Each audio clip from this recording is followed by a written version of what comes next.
ഉച്ചയായതിനാൽ തന്നെ അവൾക്ക് വിശന്നു തുടങ്ങിയിരുന്നു. കൂടാതെ രുദ്രനും രാവിലെ ഒന്നും കഴിച്ചിട്ടില്ല എന്ന് അവൾക്കറിയാമായിരുന്നു. രുദ്രേട്ട എഴുന്നേറ്റേ, ദേ എനിക്ക് വിശക്കുന്നു. എന്നിട്ടും നോ കുലുക്കം. ആന കുത്തിയാലും എണ്ണിക്കില്ല എന്നുള്ള വാശിയിലാണ് നമ്മുടെ നായകൻ. അവസാനം കൊച്ചിന് ദേഷ്യം വന്ന് ഒരടി കൊടുത്തു. ഉരുക്കുപോലുള്ള അവൻ്റെ ബോഡിയിൽ ഏറ്റില്ല എന്ന് മാത്രമല്ല, നമ്മുടെ ആദുവിൻ്റെ കൈ വേദനിക്കുകയും ചെയ്തു. ഇങ്ങനെ ആരെ കാണിക്കാനാവോ ഈ മസിൽ ടിക്കറ്റിക്കൊണ്ട് നടക്കുന്നത്? കാലൻ്റെ മസിൽ കാരണം എൻ്റെ കൈയും പോയി. അവസാന ശ്രമം എന്ന നിലയിൽ അവൾ കുനിഞ്ഞ് അവൻ്റെ കയ്യിൽ നല്ല ഒരു അടാർ കടി അങ്ങ് കൊടുത്തു. അയ്യോ അമ്മേ, ഇടി കല്ലിക്കാട്ട് നീളി എൻ്റെ കയ്യ്, നീ കടിച്ചു പറിച്ചെടുത്തല്ലോ. എടോ കാല, തന്നോട് ഞാൻ എത്ര തവണ എഴുന്നേക്കാൻ പറഞ്ഞു, എന്നിട്ട് താൻ എഴുന്നേറ്റോ? ഇല്ല. എന്നിട്ട് ന്യായം പറയുന്നു. സമയം കണ്ടോ, ഉച്ചയ്ക്ക് 2 മണിയായി. എൻ്റെ വയറിനകത്ത് വിശപ്പ് കിടന്ന് ഡിസ്കോ കളിക്കുന്നുണ്ടെങ്കിൽ കുറേ നേരമായി. ഇനിയെങ്കിലും അകത്തോട്ട് എന്തെങ്കിലും ചെന്നില്ല പണി കിട്ടും. അതാണ് തന്നെ വിളിച്ചത്. തമ്പുരാട്ടിക്ക് മാത്രമേ വിശപ്പുള്ളോ? നീ രാവിലെയെങ്കിലും കഴിച്ചു, ഞാൻ അതുപോലുമില്ല. അതിന് നീ എന്തിനെന്നെ കടിച്ചത്? കല്യം കാട്ടിട്ട് നീലിയുടെ പല്ലിനേക്കാൾ കഷ്ടമാണല്ലോടി നിന്റെ പല്ല്. യക്ഷി പോലും തോറ്റു പോകും നിന്റെ മുമ്പിൽ. ഞാൻ യക്ഷിയാണേ, താൻ യക്ഷനാടോ? യക്ഷിയുടെ ഭർത്താവ്. ഡിഡി, നിന്നെയൊക്കെ ഉണ്ടല്ലോ മടല് വെട്ടി അടിക്കണം, അതാണ് വേണ്ടത്. നിന്നേക്കാൾ 2 വയസ്സിന് മൂത്തതിലടി ഞാൻ. എന്നിട്ട് കാലൻ, താൻ, എടോ, പോടോ എന്തൊക്കെയാണ് നീ എന്നെ വിളിക്കുന്നത്? ഞാൻ ഇനിയും വിളിക്കും. താൻ എന്നെ എന്തോ ചെയ്യും? ഞാൻ എന്ത് ചെയ്യണം നിനക്ക് കാണണോ? ഞാനൊന്ന് അറിഞ്ഞു കാണിച്ചാ നീ 10 മാസം കഴിഞ്ഞാൽ ഫ്രീ ആവുള്ളൂ. എന്തേ, വേണോ? അവൾ ഉമ്മിനീരിറക്കാൻ പോലും മറന്ന് അവൻ്റെ വശ്യമായ നോട്ടത്തിന് അടിമപ്പെട്ടു നിന്നു. അവൻ അവളുടെ അടുക്കലേക്ക് കാൽകൾ വെച്ച് കുനിഞ്ഞു വന്ന് അവളുടെ കീഴ്ച്ചുകൊണ്ട് കൈകൊണ്ട് വലിച്ചു പിടിച്ചു. അതിലമർത്തി കടിച്ചു. അതിനുശേഷം ഒരു ഉമ്മയും കൊടുത്തു.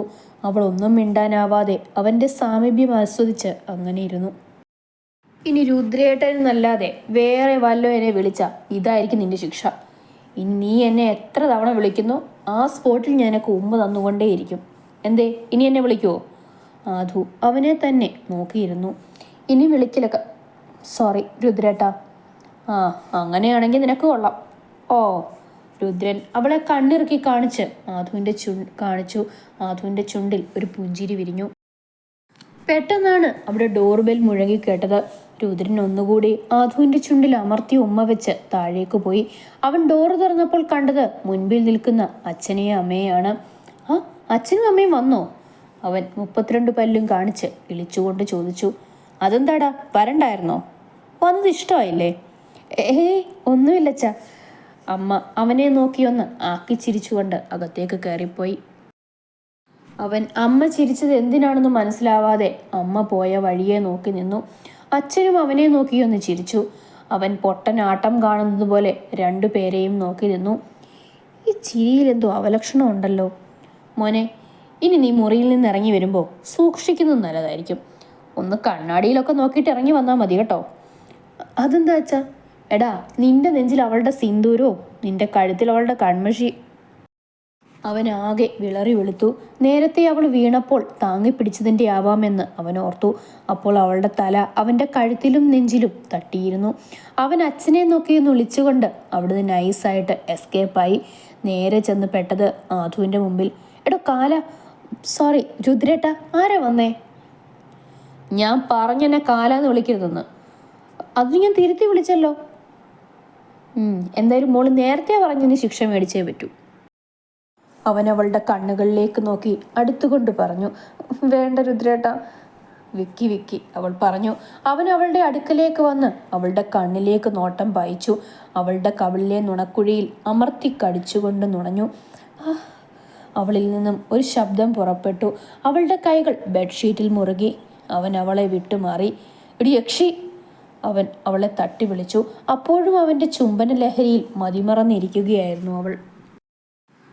ദൈവമേ, പെണ്ണിൻ്റെ കാറ്റടിച്ചു പോയോ? രുദ്രൻ ആത്മകഥം പറഞ്ഞു. എടി യക്ഷി, താൻ എന്തിനാണോ ചെവിടെ കീഴിൽ കീറുന്നത്? ഡി യക്ഷി, നിന്നെ ഉണ്ടല്ലോ. അവൻ അവളെ ഓടിച്ചു. താൻ പൊട കാല. അവനെ നോക്കി കണ്ണിറുക്കി കാണിച്ച് ആ മുറി വിട്ടോടി. നിന്നെ ഞാൻ എടുത്തോളാടി യക്ഷി. ഓ ആയിക്കോട്ടെ കാല, ഞാൻ കാത്തിരിക്കുന്നു. അവൻ അവൾ പോയ വഴിയെ നോക്കി ഒന്ന് ചിരിച്ചു. അവരെല്ലാം ഉച്ചയ്ക്ക് ഊണ് കഴിക്കാൻ വന്നിരുന്നു. രുദ്ര, അച്ഛാ. മോൻ എന്നാ മോളുടെ വീട്ടിലോട്ട് പോകുന്നത്? ഇന്ന് പോവും അച്ഛാ. ഞാൻ വിളിച്ചു പറഞ്ഞിട്ടുണ്ട്. 2 ദിവസം കഴിഞ്ഞ് തിരിച്ചു വരുന്നുള്ളൂ. ശരി മോനെ. ആധുവിൻ്റെ മുഖം സന്തോഷത്താൽ തിളങ്ങി. കാലിനെല്ലാം സെറ്റാക്കിയിട്ട് എന്നോടൊന്ന് പറഞ്ഞതുപോലും ഇല്ലല്ലോ. എന്തായാലും മുത്താണ് എൻ്റെ രുദ്രേട്ടൻ. അവിടെ വെച്ച് എല്ലാ സത്യങ്ങളും തിരിച്ചറിഞ്ഞ് രുദ്രേട്ടനെ സ്നേഹിക്കണം എനിക്ക്, എല്ലാ അർത്ഥത്തിലും. ആധു ആത്മകഥം പറഞ്ഞു. അദ്വിക രുദ്രാക്ഷ് മഹാദേവ ആകണം എനിക്ക്. എന്നാൽ മക്കളെ വേഗം ഇറങ്ങാൻ നോക്ക്. ശരിയമ്മേ. അവളുടെ മുഖത്തെ ആവേശവും സന്തോഷവും അവൻ്റെ ഹൃദയവും നിറച്ചു. അവർ ഒരുങ്ങിയിറങ്ങി. അവൾ സെറ്റ് സാരി ഉടുത്ത് അതീവ സുന്ദരിയായിരുന്നു. അവൻ അവളെ കണ്ണിമയ്ക്കാതെ നോക്കി നിന്നു. പാവം രുദ്രൻ അവളുടെ വായിൽ നിന്ന് കാലനെന്നൊരു വിളി കേൾക്കാൻ ആഗ്രഹിച്ചു. രുദ്രേട്ടാ വാ പോവാ. അങ്ങനെ അവർ കാറിൽ കയറി മംഗലത്തേക്ക് തിരിച്ചു. അപ്പോഴാണ് ആദു പറഞ്ഞത് ഫ്രൂട്ട്സ് വാങ്ങിക്കണമെന്ന്. അവൾ ഫ്രൂട്ട്സ് വാങ്ങിക്കാൻ വേണ്ടി റോഡ് ക്രോസ് ചെയ്തപ്പോഴാണ് ചീറിപ്പാഞ്ഞ് ഒരു ലോറി അവളെ ഇടിക്കാൻ വന്നത്. ഇത് കണ്ടുകൊണ്ടുനിന്ന രുദ്രൻ അവളെ സൈഡിലേക്ക് തള്ളി മാറ്റി. ആ ലോറി രുദ്രനെ ഇടിച്ചു വീഴ്ത്തി. അവൻ്റെ തലയിൽ നിന്നും വായിൽ നിന്നുമൊക്കെ രക്തമൊഴുകാൻ തുടങ്ങി. ഇത് കണ്ടുകൊണ്ട് ഒരു ശില പോലെ, ഒരു വികാരവുമില്ലാതെ, ഒരു ജീവച്ഛവമായി ആധു ആ കാഴ്ച കണ്ടുകൊണ്ട് നിന്നു. അവളുടെ കണ്ണിൽ നിന്ന് കണ്ണീരൊഴുകി ഇറങ്ങിക്കൊണ്ടിരുന്നു. അവൾ അവൻ്റെ അടുത്തേക്ക് ഓടിയടുത്തു. അവൾക്ക് എന്ത് ചെയ്യണമെന്നറിയാത്ത അവസ്ഥ. അവളൊരു ഭ്രാന്തിയെപ്പോലെ അലറി. ഒരു പെണ്ണ് ഏറ്റവും നിസ്സഹായകയാകുന്ന അവസ്ഥ. അവൾ ചെന്ന് അവൻ്റെ തലയെടുത്ത് അവളുടെ മടിയിലേക്ക് വെച്ചു. അവൻ അനുഭവിച്ചതിന് ഇരട്ടി വേദനയായി അവൾ പൊട്ടിക്കരഞ്ഞു. രുദ്രേട്ടാ, കണ്ണു തുറക്കു രുദ്രേട്ടാ. രുദ്രേട്ടൻ്റെ ഏകയാ ഞാൻ. പ്ലീസ് രുദ്രേട്ടാ, ഞാൻ ചെയ്തതെല്ലാം തെറ്റാ രുദ്രേട്ടാ, പ്ലീസ്. അവളുടെ ശബ്ദമിടറി. കണ്ണീർ കാരണം അവളുടെ ശബ്ദം തൊണ്ടക്കുഴിയിൽ കുടുങ്ങി. അവൾ അവൻ്റെ തല താഴേക്ക് വെച്ചിട്ട് ഓരോ വണ്ടിക്കാരോടും യാചിച്ചു. ഒരു മനുഷ്യൻ്റെ ഉള്ളിൽ പോലും അവളോട് മനുഷ്യത്വം ഉണ്ടായില്ല. അതെ, ഈ നാട് അങ്ങനെയാണ്. എത്ര ചോര വാർന്നൊഴുകിയായി വരിച്ചാലും ആർക്കും തിരിഞ്ഞു നോക്കാൻ പേടിയാണ്. അവളൊരു ഭിക്ഷക്കാരിയെപ്പോലെ അവളുടെ പ്രാണനു വേണ്ടി ഓരോ ആളുകളോടും കെഞ്ചി. ആരും തിരിഞ്ഞു നോക്കിയില്ലെന്നു മാത്രമല്ല, പാടെ അവഗണിക്കുകയും ചെയ്തു. പക്ഷെ ഫോട്ടോ എടുപ്പിനും വീഡിയോ എടുപ്പിനും ഒന്നും യാതൊരു കുറവുമില്ലായിരുന്നു. ഒരു പെണ്ണിന് ആരും കൂട്ടില്ലാത്തൊരവസ്ഥ. അത് അനുഭവിച്ചറിയുക തന്നെ വേണം. സമയം പോകുന്നതിനനുസരിച്ച് അവൻ്റെ അവസ്ഥയും വഷളായി വന്നു. അവസാനം അവളുടെ രക്ഷയ്ക്കെന്നോണം ഒരു ഓട്ടോ ഡ്രൈവർ അവളുടെ അവസ്ഥ കണ്ട് സഹായിച്ചു.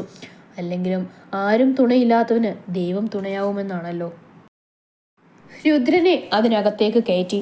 അവൾ അവനെ വിളിച്ചുകൊണ്ടിരുന്നു. എന്തിനാ രുദ്രേട്ടാ എനിക്ക് വേണ്ടി ആ ലോറിയുടെ മുന്നിൽ കയറുന്നത്?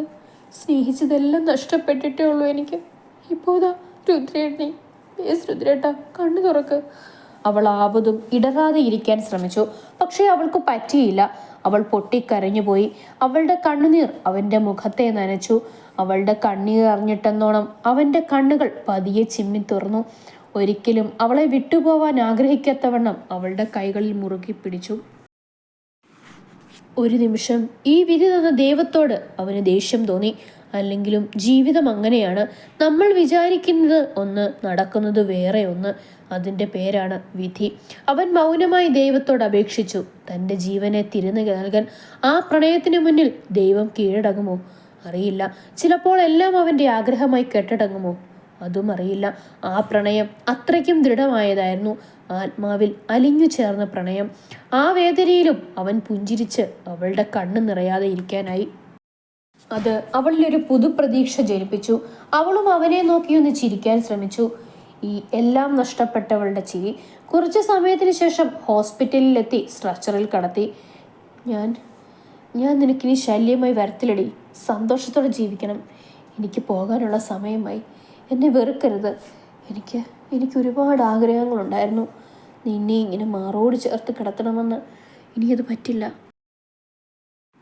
ആ കണ്ണൻ രാക്ഷസനാണ്. നീ ഒരിക്കലും അവനെ സ്നേഹിക്കരുത്. എവിടെയെങ്കിലും ഇരുന്ന് ഞാൻ കാണുന്നുണ്ടായിരിക്കും നിന്റെ ജീവിതം. 2 ദിവസം നിന്റെ കൂടെ ജീവിക്കാൻ സാധിച്ചല്ലോ, സന്തോഷം. ഐ റിയലി ലവ് യു ഏക. അവൻ അവളെ നോക്കിയൊന്ന് പുഞ്ചിരിച്ചുകൊണ്ട് ആ ICUവിലേക്ക് കയറി. ആ കൈകൾ അവളിൽ നിന്ന് വേർപെട്ടപ്പോൾ അവൾക്ക് തൻ്റെ ശരീരത്തിൽ നിന്ന് ജീവൻ പോകുന്നത് പോലെയാണ് തോന്നിയത്. രുദ്രേട്ടാ, ഐ ലവ് യു. അവൾ തലമുടിയിൽ കൈകൾ കോർത്തു വലിച്ച് ഉറക്കെ അലറിക്കൊണ്ട് ആ ചുമരിൽ കൂടി ഇഴഞ്ഞ് താഴേക്കിരുന്നു. അവൻ പറഞ്ഞ ഓരോ വാക്കുകളും അവളുടെ ഹൃദയത്തെ കീറി മുറിക്കാൻ പാകത്തിലുള്ളായിരുന്നു. അവൾ അവൻ കെട്ടിയ താലിയിൽ മുറുകെ പിടിച്ചുകൊണ്ടിരുന്നു. ആ കാഴ്ച കണ്ടു നിൽക്കുന്ന എല്ലാവരുടെയും കണ്ണ് നനയിച്ചു. പക്ഷേ പെട്ടെന്ന് എവിടെ നിന്നോ അവൾക്ക് ഊർജം വന്നു. അല്ലെങ്കിലും അങ്ങനെയാണ്, ആരും സഹായമില്ലാതെ വരുമ്പോൾ ഏതൊരു പെൺകുട്ടിക്കും സ്വയം ധൈര്യമുണ്ടാവും. അവൾ അവിടുന്ന് ധൈര്യത്തോടെ എഴുന്നേറ്റ് പോയി വീട്ടിലെല്ലാം വിളിച്ചു പറഞ്ഞു. ബന്ധുക്കളെല്ലാം വന്നു. പലരും അവളുടെ ദോഷമാണെന്ന് പറഞ്ഞ് അവളെ കുറ്റം പറഞ്ഞു. അമ്മായി നമ്പർ 1 എന്ത് സുന്ദരൻ ചെറുക്കനായിരുന്നു. എൻ്റെ മോളെ അവൻ ആലോചിച്ചതാ. പക്ഷെ അവന് യോഗമില്ല. അവൻ ഈ പൂതനയെ ഇഷ്ടപ്പെട്ടത്. അതുകൊണ്ട് കണ്ടില്ലേ, കെട്ടിക്കഴിഞ്ഞ് 2 ദിവസം മേപ്പോട്ട് പോകാൻ കിടക്കുന്നത്. അമ്മായി നമ്പർ 2 സത്യമാ ജലജ പറഞ്ഞത്. ഇവൾ അവൻ്റെ ജീവിതത്തിൽ വന്നതുകൊണ്ടാണ് അവനിങ്ങനെ കിടക്കുന്നത്. ഈ നശൂരം കൊന്നതാണ് എൻ്റെ കുഞ്ഞിനെ. അവളുടെ കണ്ണുകൾ നിറഞ്ഞൊഴുകി. ഓരോ കുത്തുവാക്കുകളും അവളുടെ ഹൃദയത്തിൽ തുളഞ്ഞു കയറിയെങ്കിലും അതിനേക്കാൾ അവളെ നൊമ്പരപ്പെടുത്തിയത് രുദ്രന്റെ വാക്കുകളാണ്. ഞാൻ ഇനി തിരികെ വരത്തില്ലടി. എനിക്കുള്ള സമയമായി. എനിക്കൊരുപാട് ആഗ്രഹമുണ്ടായിരുന്നടി.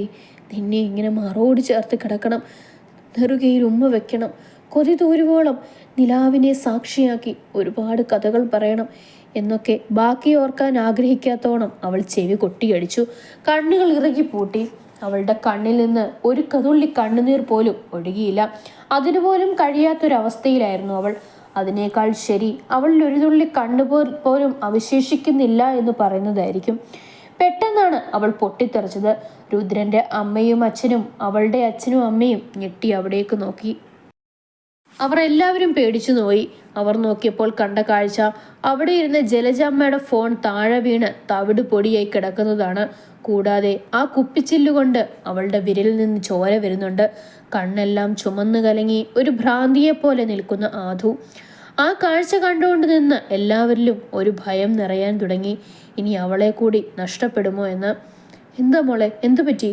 അവർ ഒരു പേടിയോടെ അവളുടെ ചുമലിൽ കൈവച്ചു. അവൾ തിരിഞ്ഞു നിന്ന് പൊട്ടിക്കരഞ്ഞുകൊണ്ട് അവരെ കെട്ടിപ്പിടിച്ചു. ഈ കാഴ്ച കണ്ടുകൊണ്ട് നിന്ന് അവളുടെ അച്ഛൻ സഹിക്കാവുന്നതിനപ്പുറമായിരുന്നു. എന്നാൽ അവളുടെ അമ്മയ്ക്ക് പ്രത്യേകിച്ച് വികാരമൊന്നും തോന്നിയില്ല. കാരണം അതവളുടെ രണ്ടാനമ്മയായിരുന്നു. മോളെ പറ, എന്താ പറ്റിയത്? അവർ അവളുടെ മുടി പിന്നിലേക്ക് ഒതുക്കി വെച്ച് ചോദിച്ചു. അവളിൽ നിന്നും ഒരേങ്ങലായിരുന്നു മറുപടി. അമ്മ, ഞാനാണോ അമ്മ രുദ്രേട്ടനെ കൊന്നത്? ഒരു നശിച്ച ജന്മമാണമ്മ എൻ്റേത്. അവര് പറയുക ഇനി എൻ്റെ രുദ്രേട്ടൻ തിരികെ വരത്തില്ല എന്ന്. സത്യമാണോ അമ്മ? ഇനി രുദ്രേട്ടൻ വരില്ലേ? പറയമ്മ, ഞാൻ കാരണമാ രുദ്രേട്ടൻ പോയത്.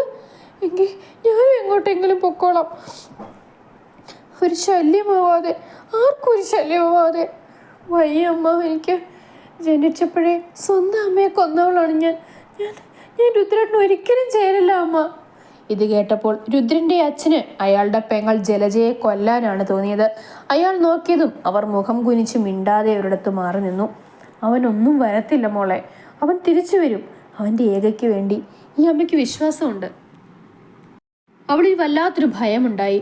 അവൾ രുദ്രേട്ട എന്ന് അലറി വിളിച്ചുകൊണ്ട് ആ താലിയിൽ മുറുകെ പിടിച്ചു.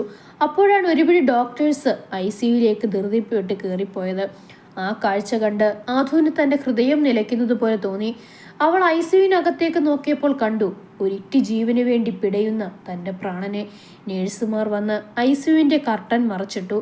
അവൾ താഴേക്ക് ഊർന്നിരുന്നു. അവളിൽ വല്ലാത്തൊരു ഭയമുണ്ടായി. അവൾ രുദ്രേട്ട എന്ന് അലറി വിളിച്ചുകൊണ്ട് ആ താലിയിൽ മുറുകെ പിടിച്ചു. അപ്പോഴാണ് ഒരുപിടി ഡോക്ടേഴ്സ് ICUവിലേക്ക് ധൃതിപ്പെട്ട് കയറിപ്പോയത്. ആ കാഴ്ച കണ്ട് ആധുവിന് തൻ്റെ ഹൃദയം നിലയ്ക്കുന്നത് പോലെ തോന്നി. അവൾ ICUവിനകത്തേക്ക് നോക്കിയപ്പോൾ കണ്ടു ഒരിറ്റി ജീവന് വേണ്ടി പിടയുന്ന തൻ്റെ പ്രാണനെ. നേഴ്സുമാർ വന്ന് ICUവിൻ്റെ കർട്ടൻ മറച്ചിട്ടു. അവൾ താഴേക്ക് ഊർന്നിരുന്നു.